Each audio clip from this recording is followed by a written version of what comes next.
As millions of people across the nation prepare to graduate from college, some families are mourning what could have been. It's been 6 months since 4 University of Idaho students were murdered. Alex Miller spoke to neighbors in a college town gone quiet. College graduation, it's a time of excitement, of new beginnings. But here in Moscow, Idaho, this week, it's been a little bit quiet. I haven't seen as much excitement for this graduation, like compared to the previous years. Paige Erbely graduated from the University of Idaho and has stuck around Moscow for work. She says there's a cloud over this year's celebration, falling exactly 6 months to the day since 4 University of Idaho students were brutally murdered. 2 of the victims, Maddie Mogan and Kaylee Goncalves, were seniors and should be walking with their classmates.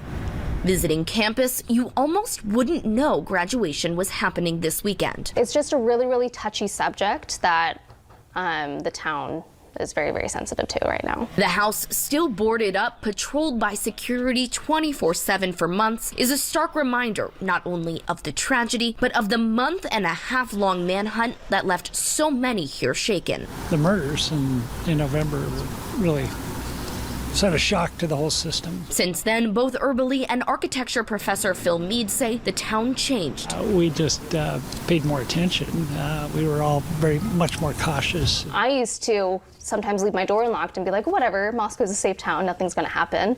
And of course, I don't have the luxury of thinking like that anymore. Mead says he's been encouraged by the extra security that is still in place, but says the fact that the man accused of the crime is in jail just a few blocks away keeps the chill here. And the courthouse is right up there, so just thinking, every once in a while I have to drive by it. Scripps News spoke with a dozen students, and their concern is the continued microscope on their tiny town in the middle of rolling hills. Many of them still shaken by what happened. I think it was a traumatic experience. We were all there for each other, but I also think that there is a sense of the outside world having a spotlight on the small town that you love created more.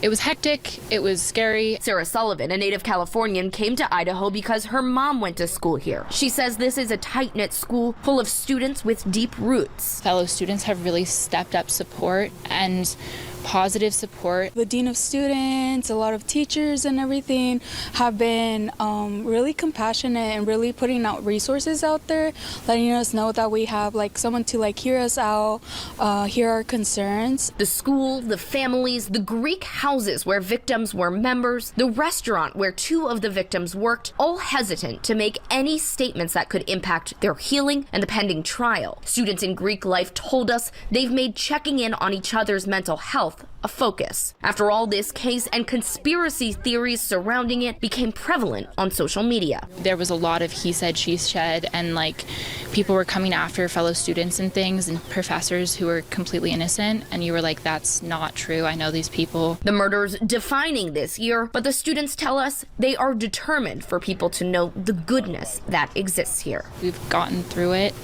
and I think we've come out stronger as a community as a whole. There's definitely a level of anxiety here, knowing the spotlight will once again be on their tiny town soon. Koberger has not entered a plea in either his burglary or 4 murder charges. He's expected back in court on June 26th. Alex Miller, Scripps News, Moscow, Idaho.